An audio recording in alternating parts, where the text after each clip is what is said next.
اعوذ باللہ من الشیطان اللعین الرجیم بسم اللہ الرحمن الرحیم الحمد للہ رب العالمین والصلاة والسلام والتحیۃ والاکرام علی الرسول الاعظم الامین الذي سمي في السماء بأحمد وفي الأرض بأبي القاسم محمد اللهم صل على محمد وآله الأطيبين الأطهرين المعصومين المظلومين المنتجبين الميامين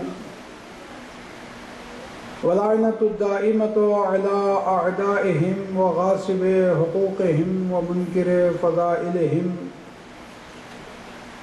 والشاكين فيهم والمنحرفين عنهم إلى قيام يوم الدين أما بعد فقد قال الله الحكيم في كتابه الكريم بسم الله الرحمن الرحيم اہدنا الصراط المستقیم.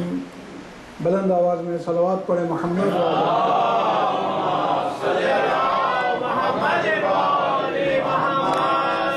آپ لوگ ذرا آگے آ سکتے ہیں, آگے آ جائیے, مجلس کا ماحول بنائیے. عابد بھائی پلیز کم. یا اللہ میرے بچے بھی آگے آ جائیں. جو لوگ باہر ہیں ان سے کہیں کہ وہ اندر تشریف لائیں. جی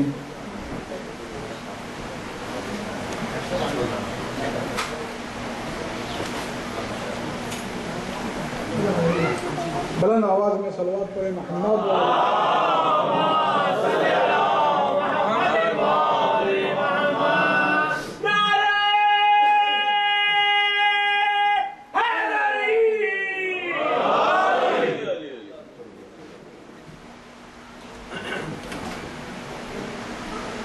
علامہ اقبال کے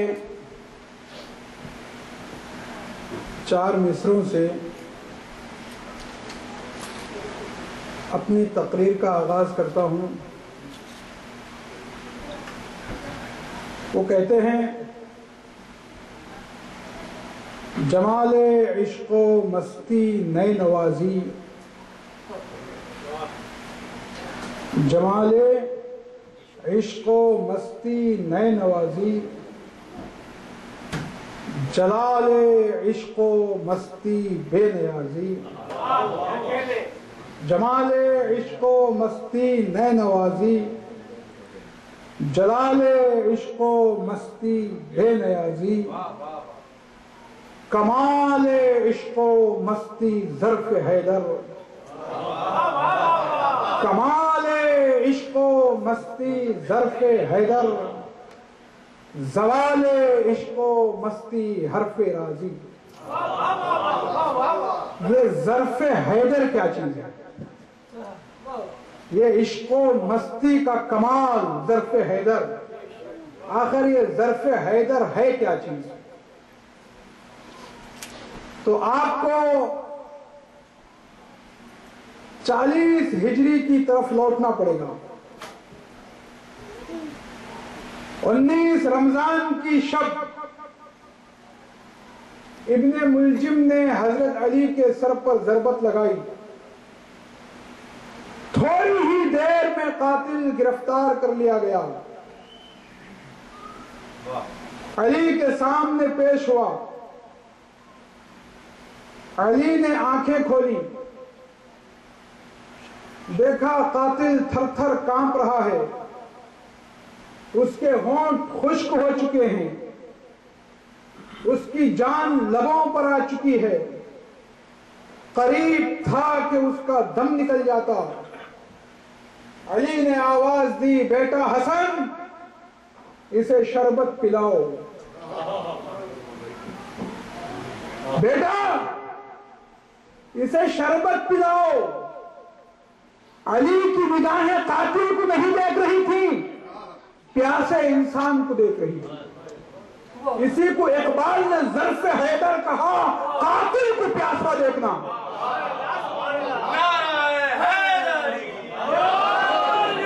قاتل کو پیاسا دیکھنا، یہ ہے ظرف حیدر۔ قاتل کو پیاسا دیکھنا۔ آج ایک بھائی دوسرے بھائی کے منہ سے روٹی کا ٹکڑا چھین رہا ہے، ایک بھائی دوسرے بھائی کا گلا ایسی خوشی سے کاٹ رہا ہے جیسے کوئی کسان کھیتی کاٹتا ہے۔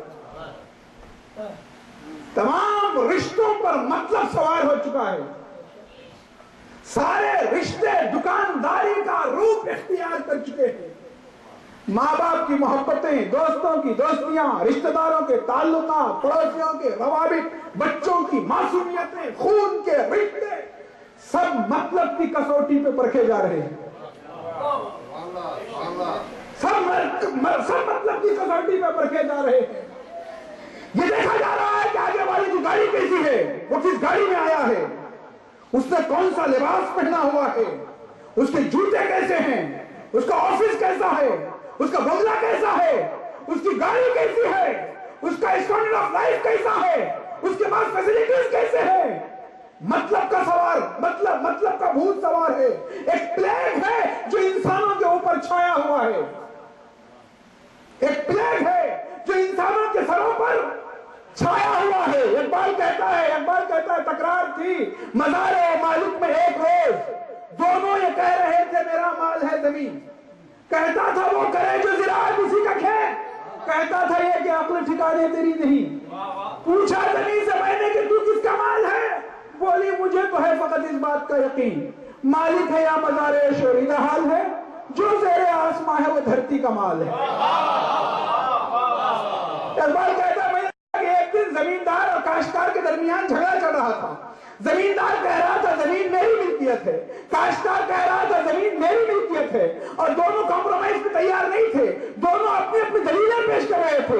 زمیندار کہہ رہا تھا جو ہل جوتے ہیں زمین اس کی، کاشتکار کہہ رہا تھا کہ زمیندار کہہ رہا تھا جس نے پیسے دیے ہیں، قیمت جس نے چکائی ہے زمین اس کی، کاشتکار کہہ رہا تھا جس نے ہل جوتا ہے زمین اس کی، اور دونوں لڑ رہے تھے، صلح پہ آمادہ نہیں تھے۔ اقبال کہتا میں نے جا کے خود زمین سے پوچھا زمین تو بتا تو کس کا مال ہے، زمیندار کا مال ہے یا کاشتکار کا مال ہے؟ تو زمین نے کہا اقبال یہ دونوں اندھے ہیں، نہ میں زمیندار کا مال ہوں نہ میں کاشتکار کا مال ہوں، بلکہ یہ دونوں میرا مال ہے، مریں گے تو میرے ہی پاس آئیں گے۔ آواز میں صلوات پڑھ دیجئے محمد و آل محمد۔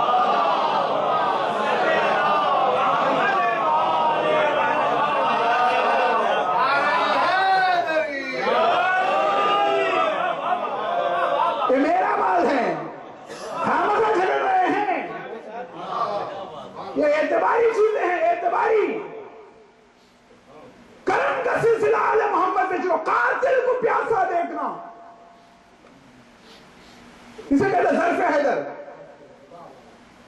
قاتل کو پیاسا دیکھنا۔ پیغمبر اکرم کے زمانے میں ایک بدو کافر آیا مسجد النبوی میں، اس نے مسجد النبوی کے وضو خانے میں پیشاب کر دیا، مسجد النبوی کے وضو خانے میں پیشاب کر دیا۔ اصحاب نے اسے جکڑ لیا، تو نے بدتمیزی کی، گستاخی کی، پکڑا، آستینوں کو چڑھا لیا، اور ایک صاحب تھے لمبے، انہوں نے تلوار نکالی۔ ہاں مسجد میں زیادہ نکلتی تھی، میدان جنگ میں کم نکلتی تھی، تلوار انہوں نے نکال لی، کہا آج اس کا خاتمہ کر دوں گا۔ وہ تھر تھر کانپنے لگا۔ پیغمبر اکرم نے اس کے حال زار دیکھی، پیغمبر اکرم نے کہا اسے چھوڑ دو، جہاں اس نے پیشاب کیا ہے وہاں ایک بالٹی پانی بہا دو۔ دوسرے دن وہ پورے خاندان کو لے کر پیغمبر اکرم کی خدمت میں حاضر ہوا، یا رسول اللہ مجھے کلمہ پڑھائیے۔ پورے خاندان کو لے کر آیا، یا رسول اللہ مجھے کلمہ پڑھا دیجئے۔ پیغمبر اکرم نے پہلے ہی دن مسلمانوں کو بتا دیا نفرت کے 1000 بالٹی خون بہانے کے بجائے محبت کا 1 بالٹی پانی بہا دو۔ نفرت کے 1000 بالٹی خون بہانے کے بجائے محبت کا 1 بالٹی پانی بہا دو۔ پیار کرو بندوں سے، محبت کرو بندوں سے۔ کسی جنگ میں امیر المومنین کے مقابلے میں عرب کا ایک بہت بڑا پہلوان آ گیا، بڑا پروفیشنل تھا، اس نے علی کی تعریف کرنی شروع کر دی. یا علی، آپ کی ذوالفقار اتنی اچھی، بڑی چمک رہی ہے، بڑی تیز ہے، دھاردار ہے. اے علی، کیا آپ یہ اپنی تلوار مجھے دے سکتے ہیں؟ علی نے کہا لے. اب باطل اپنی عارضی کامیابی پر بہت خوش ہوتا ہے. اس نے کہا یا علی، میں تو اب تک تم کو بڑا عقل مند سمجھ رہا تھا، بڑا عقل مند سمجھ رہا تھا، لیکن اب مجھے پتا چلا کہ آپ اتنے عقل مند نہیں ہیں معاذ اللہ. یہ جنگ کا موقع بھی کوئی تلوار دینے کا ہوتا ہے. علی نے کہا کم بخت، تو نے ہاتھ پھیلا دیا تھا، میری سخاوت کو یہ گوارا نہیں ہوا کہ تجھے نہیں معلوم کرا. میری سخاوت کو یہ گوارا نہیں ہوا. سخاوت کیا چیز ہے؟ اس کا تعلق جسم سے نہیں ہے، روح سے ہے. روح سے، روح میں سخاوت ہو تو چاہے وہ بستر علالت ہو یا میدان جنگ ہو، روح میں سخاوت ہونا چاہیے. کرم کا جذبہ روح میں، جسم سے اس کا کوئی، جتنے بھی فضائل ہیں ان کا تعلق جسم سے نہیں ہے، روح سے ہے. اگر جسم سے ہوتا، بخار آ گیا آپ کو یا خدا نخواستہ بیمار پڑ گئے، 2 پاؤنڈ آپ کا وزن ویٹ کم ہو گیا تو 2 پاؤنڈ سخاوت بھی کم ہو جاتی. جسم سے اگر سخاوت کا تعلق ہوتا تو 2 پاؤنڈ بیماری سے آپ کا ویٹ گھٹا تو آپ کی سخاوت بھی 2 پاؤنڈ کم ہو جاتی، ریڈیوس ہو جاتی. لیکن سخاوت کا تعلق ہے روح سے، اور بیماری میں تو سخاوت اور بڑھ جاتی ہے. غریبوں کو دے دو، رشتہ داروں کو دے دو، پڑوسیوں کو دے دو، احباب کو دے دو. پہلے ہی دے دیا ہوتا تو بیمار بستر میں پڑنے کی نوبت نہ. سخاوت کا تعلق کہاں سے ہے؟ زرار امیر المومنین کے ساتھی صحابی ایک دن معاویہ کے دربار میں گئے، ہنستی کھیلتی ہوئی محفل. معاویہ نے پوچھا زرار، ایک مدت تک تم علی کے ساتھ رہے، علی کے کچھ اوصاف بیان کرو. زرار نے پہلے تو پہلی تہی کی، انکار کیا. جب معاویہ نے زیادہ اصرار کیا تو زرار نے کہا تم اس کے بارے میں کیا پوچھتے ہو؟ وہ اعلیٰ و ادنا کے ساتھ یکساں سلوک کرتے تھے، غلاموں کے ساتھ بھی عزیزوں کے جیسا برتاؤ کرتے تھے، ہمیشہ سادہ زندگی گزارتے تھے، گھر کے کام کاج خود کرتے تھے، سودا سلف خود لاتے تھے، اپنی جوتیاں خود گانٹتے تھے، اپنے کپڑے خود سلتے تھے، کھیتوں میں ایک مزدور کی طرح کام کرتے تھے، چشمے خود کھودتے تھے، درخت خود لگاتے تھے، آبیاری خود کرتے تھے، مال و دولت کو سمیٹ کر رکھنے کے بجائے غریبوں میں تقسیم کر دیتے تھے، کسی سائل کو محروم نہیں کرتے تھے، دین کے معاملے میں سختی برتتے تھے، اپنے اصولوں سے سمجھوتا نہ کرتے تھے، عدل و انصاف کے تقاضوں کو پورا کرتے تھے، بغض و انتقام کے جذبات کو اپنے سینے میں بھڑکنے شعلوں کو بھڑکنے نہ دیتے تھے. ان کی باتیں اٹل ہوا کرتی تھیں، ان کے ارادے اٹل ہوا کرتے تھے، ان کے پہلو سے علم کے سوچے پھوٹتے تھے، ان کے کلام سے حکمت و دانائی کے نغمے گونجتے تھے، رات کے سناٹے سے جی بہلاتے تھے، دن کی رونق سے گھبراتے تھے. لباس وہ پسند آتا جو مختصر ہوتا، کھانا وہ بھاتا جو روکھا پھیکا ہوتا. رات کی تاریکی میں اپنی داڑھی پکڑ کر ایسے روتے تھے جیسے کوئی مارگزیدہ روتا ہے، اور ایسا تڑپتے تھے جیسے کوئی غمزدہ تڑپتا ہے. دشمن پر حملہ کرتے تھے تو اللہ کا شیر نظر آتے تھے، بخشش و احسان کرتے تھے تو یتیموں کا باپ نظر آتے تھے. صلوات پڑھ دیجئے محمد و آل محمد.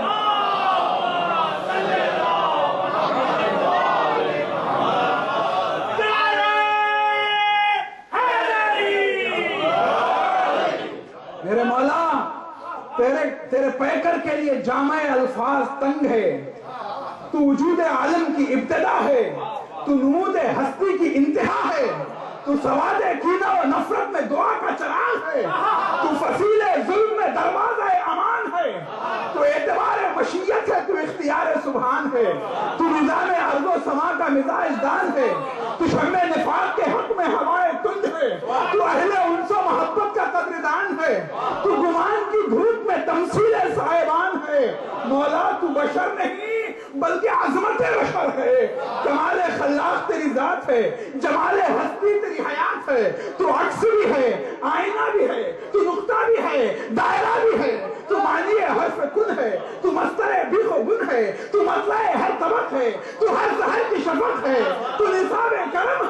امن تیرا علم ہے، تو مرکز اہل نظر ہے، تو منزل اہل خبر ہے، تو نازش جن و بشر ہے، تو ساری دنیا کی سحر ہے، تو نور ہدایت ہے، تو روح سعادت ہے، تو چارہ ساز درد مندہ ہے، تو غم گسار نوع انسان ہے، تو وجہ وجود عالم امکان ہے، تو حسن نمود سنت یزدہ ہے، تو جانے بہار اور روح گلستہ ہے، تو ہر دل کے غریب خانے میں مہمان ہے، تو جس منزل کا داعی تھا خود اس کا رہگیر بھی تھا، تو جس قرآن کا قاری تھا خود اس کی تفسیر بھی تھا، تو جس ایمان کا مصور تھا خود اس کی تصویر بھی تھا، تو بطل جلیل ہے، تو روح جمیل ہے، تو فطرت خلیل ہے، تو خلدہ چشم ابو طالب ہے، تو ساسن باغ فاطمہ ہے، تو شمع حریم اولیاء ہے، تو کاشف رمز بصرہ ہے، تو زینت اعتبار ذات ہے، تو زیور حسن کائنات ہے، ذوالفقار کسی شمشیر تیرے ہاتھ ہے، تو بادشاہ شجاعت ہے، تو باغ دین کی بہار ہے، تو عزم کا کوہسار ہے، تو رونق ہر بیان ہے، تو ہر ایک دل کا قرار ہے، تو کفر و باطل کو ضرب پاس سے مسل گیا، تو ماہو انجم کی ٹھنڈی گرنا میں ڈھل گیا، تو ہر دل کے صحرا میں چشمہ بن کر ابل گیا، تو تاریخ کے سمندر میں موج بن کر اچھل گیا، تیرے دشمنوں کا دم گھٹ کر نکل گیا، بازار عشق و محبت میں تیرا سکہ چل گیا، تو نور تھا انوار سحر مانگ رہا تھا، تو ایمان تھا امت کے لیے ذوق نظر مانگ رہا تھا، تو نے سلطانی جمہور طلب کیا، تو نے اسلام کا دستور طلب کیا، تو نے قرآن کا منشور طلب کیا، تو نے ظلمات میں نور طلب کیا، تو وہ نیر دعوت حق ہے جس کی تجلی پر ساری دنیا نثار ہے، تو وہ کانٹوں کی سرزمین ہے جہاں سے وہی گزر سکتا ہے جس کے سکون میں بے قلی ہے، جس کی طرف میں قرار ہے، تو تخت امامت میں سب حسن شباب ہے، تیری ہر جن شلم سادے جنوں کی مزرار ہے، تو اپنے شبنم سے بہتا ہوا گلاب ہے، تو موجوں میں امڑتا ہوا طوفان شباب ہے، تو خلیل کی دعا ہے، تو مسیح کی نبی ہے، تیری ذات کریم کی نظر بھی مستفید ہے، تو باب رحمت خدا کی معتبر کلید ہے، تیری خوبیوں کا احاطہ بشر کے انبیاء سے بعید ہے،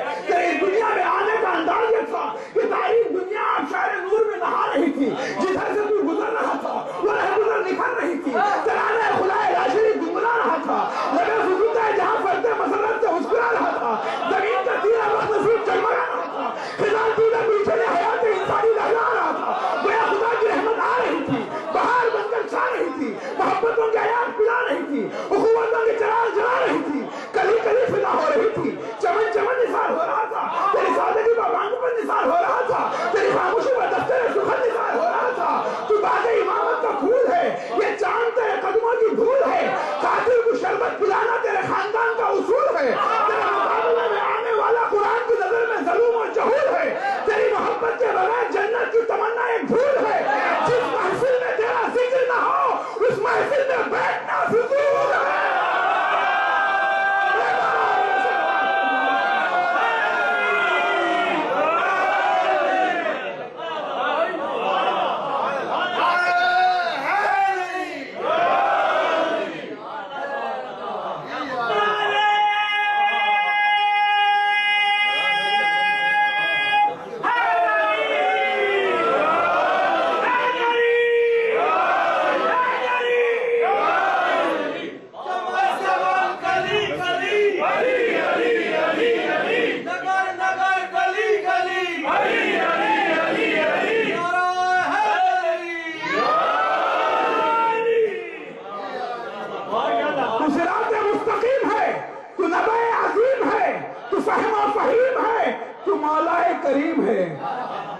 تو جان ایمان ہے، تو شان احسان ہے، تو صبر کی نماز ہے، تو حوصلے کی اذان ہے، تو کمال عقل ہے، تو مکمل عدل ہے، تو جمال فضل ہے، تو خلیفہ بلا فصل ہے۔ تو نے حق سے کبھی منہ نہیں موڑا، باطل سے کبھی رشتہ نہیں جوڑا، میدان جنگ سے کبھی فرار نہیں کیا، فرار ہونے والوں پہ کبھی وار نہیں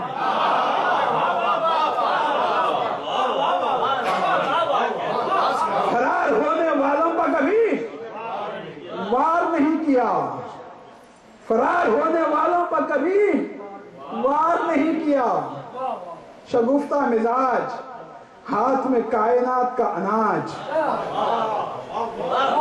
آنکھیں ابری سیاہ پتلی، ہلکی ذوالفقار بھاری مار،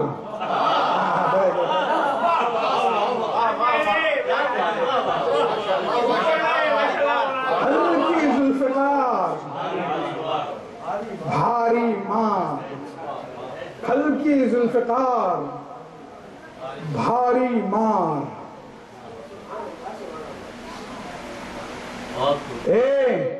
کافروں کو امانتیں لوٹا کر وقار رسالت کا تحفظ کرنے والے،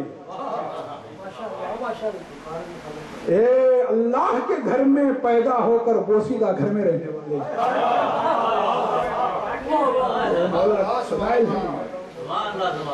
اتنا بڑا بیک گراؤنڈ میرے مولا کا۔ یہ دشمنی پیدا ہوئی نا، یہ جو کہا جاتا ہے کہ ایران کو انہوں نے فتح کیا، اصل میں اس زمانے میں ایران گئے تھے مال دولت غنیمت لوٹنے کے لیے، یہاں سے ان کا دل نہیں بھرا، جیسے ان کا یہاں دل نہیں بھرا اور چلے گئے افغانستان میں رات، ویسے وہ بھی گئے تھے۔ اور جو علی کے مقابلے میں نہروان میں آئے تھے ان کی گاڑیاں بھی تھیں، پیشانیوں کے گٹھے بھی تھے، قرآن کی اچھی تلاوت بھی کرتے تھے۔ جی جب کلچر بگڑتا ہے تو امامت سے ٹکرا جاتا ہے، کلچر بگڑتا ہے تو امامت سے ٹکرا جاتا ہے۔ آج کی مناسبت سے عرض کر دوں، وہ آیا تھا یمن کے بادشاہ، اس نے امیر المومنین کو بلایا، آپ تشریف لائیں۔ علی کو اس نے بلایا تھا، آپ تشریف لائیں، ہم آپ کے ہاتھ پہ بیعت کریں گے۔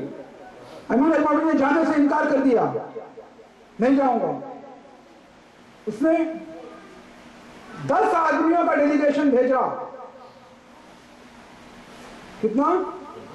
10 آدمیوں کا ڈیلیگیشن جو علی کے محب تھے، کٹر چاہنے والے، ابن ملجم بھی اس میں تھا،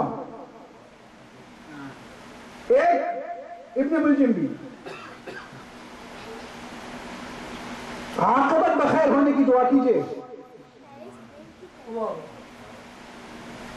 ابن ملجم بھی اس میں تھا۔ مسجد کوفہ میں باری باری سب نے ملاقات کی۔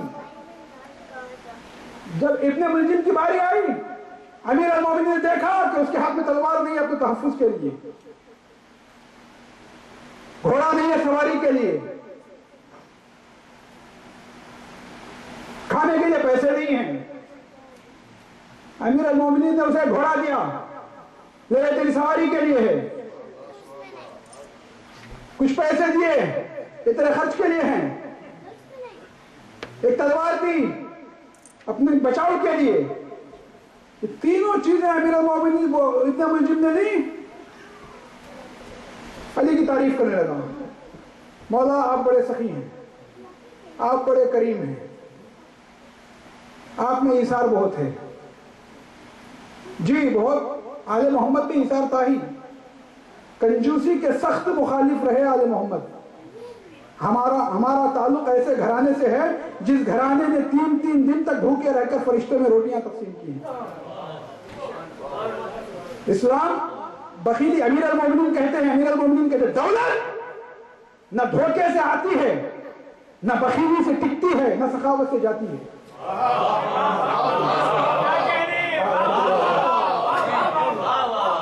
دولت نہ دھوکے سے آتی ہے، نہ بخیلی سے ٹکتی ہے، نہ سخاوت سے جاتی ہے، نہ سخاوت سے یہ جاتی ہے۔ کنجوس اس گدھے، اس اونٹ، اس خچر کی مانند ہے جس کی پیٹھ پہ سونے چاندی کا بوجھ ہو لیکن وہ خود کھاتا ہے گھاس۔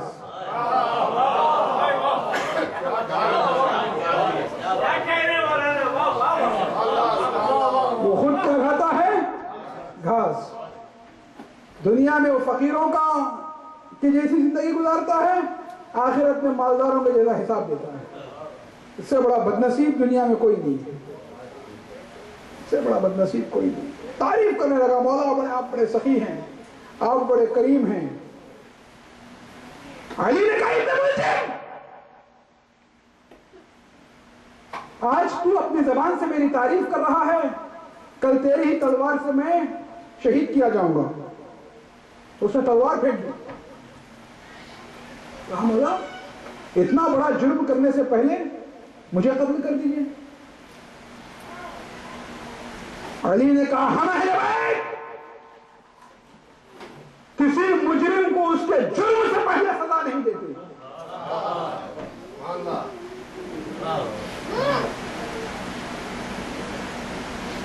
فرق محسوس کیجئے حکومت اور امامت کا. حکومت ڈاؤٹ پہ گولی مار دیتی ہے، امامت یقین پر بھی چھوڑ دیتی ہے.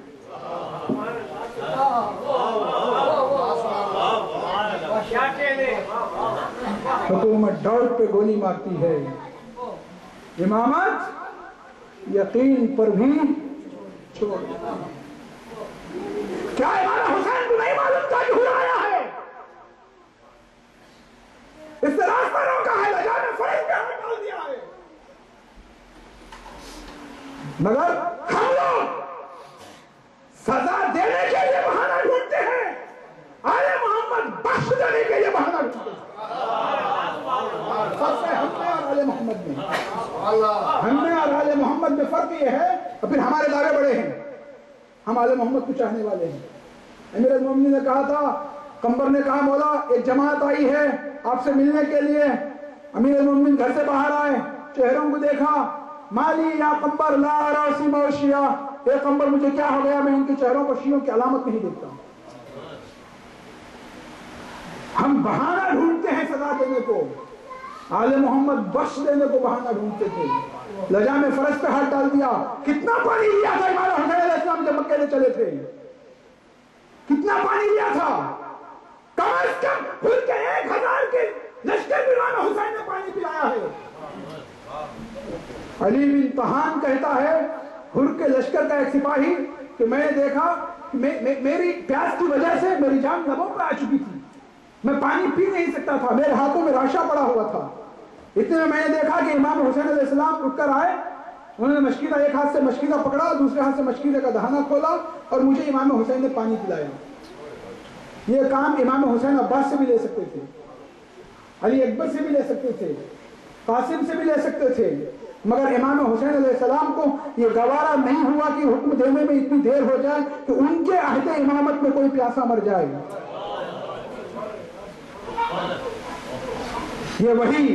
یہ ظرف حیدر ہے، یہ وہی ظرف حیدر ہے جو حسین میں ابن سعد نے کہا تھا کہ حسین کے پہلو میں ان کے باپ کا دل ہے. پیغمبر اکرم نے قاتل کو معاف کر دیا، امام حسین نے قاتلوں کو معاف کر دیا. امام حسین پانی نہیں پلا رہے تھے، مرتی ہوئی انسانیت کو بچا رہے تھے. دیکھو یہ تمہارا فرض ہے، ٹریڈیشن نہیں ہے، یہ آزاداری، یہ مجلس ہے، یہ فرش آزاد، یہ ریچول نہیں ہے. اگر حسین کے خیموں کا ماتم ہم کریں خالی ماتم تو یہ ٹریڈیشن ہے، لیکن اگر کسی بے گھر کو گھر بنا کر دے دیں تو یہ تحریک ہے. یہی ٹریڈیشن تحریک بن جائے گا. سبیل ٹریڈیشن ہے، لیکن کسی غریب کے گھر میں نل لگوا دیں پھر یہ ٹریڈیشن نہیں رہے گا، یہ تحریک بن جائے گا. تو آزاداری کو ٹریڈیشن کی حد تک نہ رکھیں. آزاداری ریچول نہیں ہے. ہمارے ائمہ کی زندگی کے جو اسباق ہیں، جو لیسنز ہیں، یہ سارے لیسنز یہ کیا ہے؟ قاتل کو بخش دینا، معاف کر دینا، ایثار.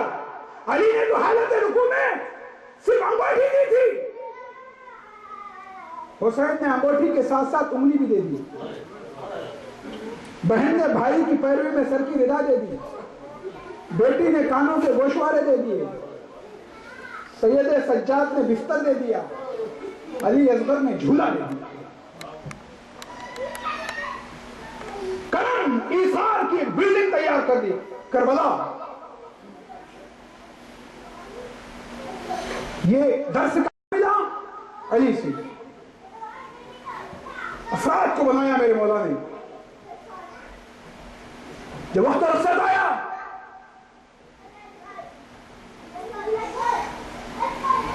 سر پر ضربت لگی، علی سے نماز پوری نہیں ہو سکی. علی نے امام حسن کو آگے کیا، بیٹا تم آگے بڑھو اور امت کو نماز پڑھا دو. اسلام ایک لمحے کے لیے بھی 2 رکعت کی نماز بغیر امام کے نہیں دیکھ سکتا. اتنی بڑی کائنات بغیر امام کے چل ہی نہیں سکتی. اور آج تک کوئی ماں نے ایسا بہادر بیٹا جنم نہیں دیا کہ باپ زخمی حالت میں پڑا ہو اور پورے خشوع و خضوع کے ساتھ بیٹا نماز پڑھا دے. جس کے ذہن میں خدا آ جاتا ہے وہ کائنات سے ماورا ہو جاتا ہے, وہ بھول جاتا ہے کائنات کو. امام حسن نے نماز پڑھائی, چاہنے والوں کا شور گریا بلند ہوا, زینب کا دل گھبرایا, میرے بابا کی خیر ہو. علی کو بیت الشرف میں لایا گیا,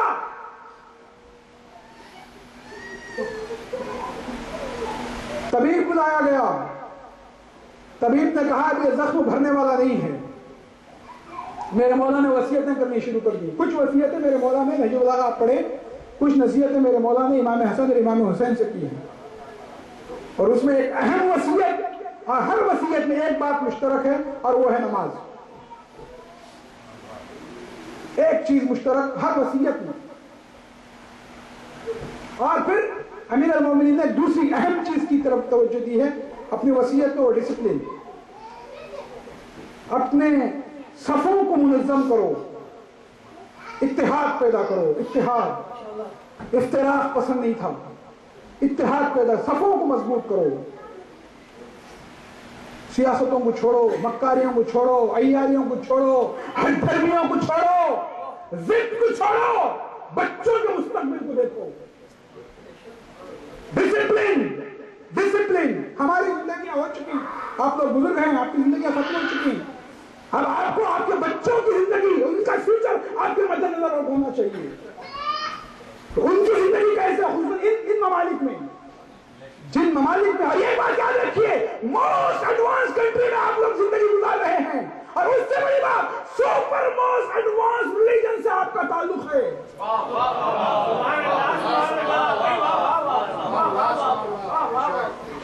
یہ دونوں نعمتیں اللہ تعالیٰ نے آپ کو عطا کی ہیں. تو سیاستوں سے بچوں کی تربیت نہیں ہوتی, فرش اعضاء سے بچوں کی تربیت ہوتی ہے, امام بارگاہوں سے بچوں کی تربیت ہوتی ہے, مساجد سے بچوں کی تربیت ہوتی ہے. کوئی یونیورسٹی بچوں کی تربیت نہیں کرتی, ماں کی آغوش بچوں کی تربیت کرتی ہے. باپ کی نگاہیں اور اس کی نظارت بچوں کی تربیت کرتی ہے. جنگ صفین بچوں کی تربیت اتنا اہم ہے, اتنا اہم, اتنا اہم. اگر ماں بچوں کی تربیت نہیں کر سکتی تو باپ فوراً بڑھ کے تربیت کرے. باپ نہیں کر سکتا تو ماں کرے. جنگ صفین میں دونوں نبی امیر المومنین نے بتائے, محمد حنفیہ کو علم دے کر بھیجا, بیٹا جاؤ جنگ کرو. محمد حنفیہ علم دے کر کچھ دیر آگے بڑھے, کچھ دور واپس آ گئے. کہا مولا کہ آپ نہیں دیکھتے. علی نے پوچھا کیوں آ گئے بیٹا؟ کہا بابا کیا نہیں دیکھتے, تیروں کی بارش ہو رہی ہے. علی نے پھر بھیجا, بیٹا جاؤ جنگ کرو. محمد حنفیہ پھر کچھ دور گئے, واپس آ گئے. بابا نہیں دیکھتے, تیروں کی بارش ہو رہی ہے. 7 مرتبہ علی نے بھیجا, 7 مرتبہ محمد حنفیہ واپس آ گئے. اب 7ویں دفعہ امیر المومنین نے محمد حنفیہ تلوار چھینی اور اس کی مٹھی سے محمد حنفیہ کی پیٹھ کو مارتے ہوئے کہا, بیٹا یہ تیری ماں کی دودھ کا اثر ہے. اور پھر کہا, بیٹا دیکھ میں کیسے جنگ کرتا ہوں. خود کو ایگزامپل بنایا علی نے, خود کو نمونہ بنایا, بیٹا دیکھ میں کیسے جنگ کرتا ہوں. اب علی نے کشتہ کی پشتے لگائے اور پھر واپس آ کے محمد حنفیہ کو علم دیا تلوار کی, بیٹا اب جیسے تیرے باپ نے جنگ کی ہے ویسی جنگ کر. وہی لشکر, وہی میدان, وہی سپاہی, وہی فوج, وہی تیروں کی بارش. مگر اب جب محمد حنفیہ گئے فوج میں بھگدڑ مچ گئی, الحفیظ و الرحمان کے نعرے بلند ہو گئے. علی نے تصویر کے دونوں رخ بتا دیے. ماں کی دودھ نے پیچھے کر دیا تھا, باپ کی تربیت نے آگے بڑھا دیا.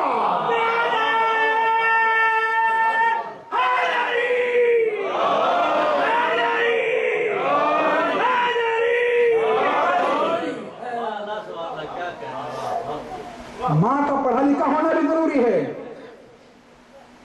باپ کا ٹائم دینا بھی. صبح سے شام تک job job job job job job, کاروبار کاروبار کاروبار کاروبار, پیسہ پیسہ پیسہ پیسہ پیسہ. بچوں کے بگڑنے کے بعد، بچوں کے ہاتھ سے نکلنے کے بعد اگر آپ نے $10,00,000 کا پیڑ مکان بنا لیا تو کیا ہوا؟ کون سا بڑا کارنامہ آپ نے کر دیا؟ اپنے وطن کو چھوڑا، اتنی دور آپ ہزاروں کلومیٹر کا سفر کر کے آئے، رشتہ داروں کو چھوڑ دیا، خاندان کو چھوڑ دیا، قبیلے کو چھوڑ دیا، وطن کی مٹی کو چھوڑ دیا، اتنی دور آپ آئے اور آپ نے ایک پیڑ مکان بنا لیا تو کیا ہوا؟ اچھی نوکری حاصل کر لی تو کیا ہوا؟ بچے ہاتھ سے نکل گئے۔ بڑی دولت کے ہاتھ سے نکل جانے کے بعد چھوٹی چھوٹی دولتیں ملی نہیں تو کیا ہوا؟ تو صفوں میں اتحاد ضروری ہے، صفوں میں اتحاد، صفوں میں اتحاد۔ اور اتحاد کو میں نے پہلے دن کہا تھا، اتحاد کے معنی ہے اختلاف کو برداشت کر لینا۔ آپ اختلاف کو برداشت کر لیجئے، اتحاد خود بخود پیدا ہو جائے گا، اتحاد خود بخود پیدا ہو جائے گا۔ امیر المومنین اوصیکم بتقوی اللہ، اللہ سے ڈرو، وبنظم امرکم، اور اپنی صفوں میں ڈسپلن کو پیدا کرو، نظم و ضبط کو پیدا کرو۔ دشمن ڈرتا ہے آپ کے اتحاد سے، آپ کی یکجہتی سے گھبراتا ہے دشمن۔ اتحاد لازمی ہے۔ امیر المومنین نے وصیتیں کرنے شروع کر دی، اور پھر سب کا ہاتھ امام حسن کے ہاتھ میں دیا۔ امام حسین کو بلایا، بیٹا ادھر آؤ۔ امام حسین کا ہاتھ امام حسن کے ہاتھ میں دیا۔ زینب کو بلایا، امام حسن کے ہاتھ میں ہاتھ دیا۔ ام کلثوم کو بلایا، امام حسن کے ہاتھ کا ہاتھ دیا۔ لیکن جناب عباس، ام البنین کھڑی ہیں اداس، کیا ہوا میرا والی و وارث؟ عباس کا ہاتھ کسی کے ہاتھ میں نہیں دیتا، حسن کے ہاتھ میں نہیں دیتا۔ اتنے میں میرے مولا کی ایک نحیف آواز گونجی، ام البنین ذرا میرے عباس میرے سامنے کیا جائے۔ ماں نے عباس کو آگے کیا، امیر المومنین نے عباس کا ہاتھ حسین کے ہاتھ میں دیا، کہا بیٹا جب تک جان رہے حسین پہ کوئی زخم آنے نہ پائے۔ اور ایسی وفاداری عباس نے بھی کی، کبھی بھائی نہیں کہا، ہمیشہ وفاداری۔ حسین نے خواہش کر دی، بھیا ایک مرتبہ بھائی کہیں پکارو۔ زیر ممبر بیٹھ کر حبیب ابن مظاہر کی دوستی کے تذکرے کرنے والے اپنے دوستوں سے غداری نہیں کرتے، عباس کی وفاداری کا غم منانے والے اپنے بھائیوں سے غداری نہیں کرتے، سکینہ کے گوہر کے چھن جانے کا ماتم کرنے والے یتیموں کا مال نہیں کھاتے، حسین کے خیام کے جل جانے کا ماتم کرنے والے دوسروں کے گھروں کو نہیں لوٹتے، زینب و ام کلثوم کی بے چادری کا ماتم کرنے والے بے ردا کبھی نہیں ہوتے۔ یہ اسباق ہے کربلا کے، یہ اسباق ہیں ائمہ طاہرین کی زندگی کی، وصیتیں کی۔ ساسا بن سوہان آئے، علی کے جسم سے خون بہہ چکا تھا، حسن سے کہا آقا میں مولا کی زیارت کرنا چاہتا ہوں۔ امام حسن نے کہا ساسا چچا، امام حسن نے کہا چچا میرا باپ اس حالت میں نہیں ہے کہ آپ میرے بابا کی زیارت کریں۔ ساسا بن سوہان نے کہا کہ مولا نہیں، بغیر میرے آقا مولا کی زیارت کے بھی جاؤں گا نہیں۔ امام حسن مولا کائنات کے پاس آئے اور کہا بابا چچا ساسا آئے ہیں اور وہ بغیر آپ سے ملے جانا نہیں چاہتے۔ امام علی نے کہا کہ بیٹا ساسا کو بلاؤ۔ امام حسن نے اجازت دی۔ اب ساسا نے دور سے دیکھا کہ ایک زرد کپڑا پڑا ہوا ہے، ساسا خود کہتے میں دیکھا ایک زرد کپڑا پڑا ہوا ہے، میں پہچان نہ سکا میرے مولا کو کہ یہ مولا ہے یا زرد کپڑے میں خون اتنا میرے مولا کے جسم سے بہہ چکا تھا، اتنا نحیف و لاغر ہو چکا میرا مولا۔ روح قبضہ انصری سے پرواز کر گئی، بچوں نے تابوت بنایا۔ امیر المومنین کی وصیت کے مطابق امام حسن اور امام حسین نے تابوت کا پچھلے حصے کو پکڑا، ساتھ میں کچھ اصحاب نجف کی طرف روانہ ہوئے۔ ایک مقام آیا کہ جہاں تابوت کا اگلا حصہ جھکا، قبر تیار ملی، حسن و حسین نے جب اپنے بابا کو قبر میں لے جانا چاہا تو قبر سے 2 ہاتھ میں مدار ہوئے، میری امانت کو میرے حوالے کر دو، میں کہوں گا آقا مولا جوان بیٹے آپ کے موجود تھے، کچھ وفادار صحابہ تھے، مولا کم از کم آپ کی تدفین تو ہوئی، ذرا ہائے کربلا آگے دیکھیے، کوئی تسلی دینے والا بھی نہیں۔ زینب تلے زینبیہ پہ کھڑی ہو گئی، نشیب میں حسین کا گلا کٹ رہا ہے، زینب نے مدینے کا رخ کیا، یا جدہ صلی علیہ کا ملائکۃ السماء وہذا حسین مرمل بالدماء، نانا آپ کی نماز جنازہ ملائکہ نے پڑھائی، آپ کا یہ حسین خاک و خون میں آغشتہ ہے، کوئی آواز نہیں آئی۔ زینب نے بقی کا رخ کیا، اماں فاطمہ حسین زینب کی مدد کرو، کوئی آواز نہیں آئی۔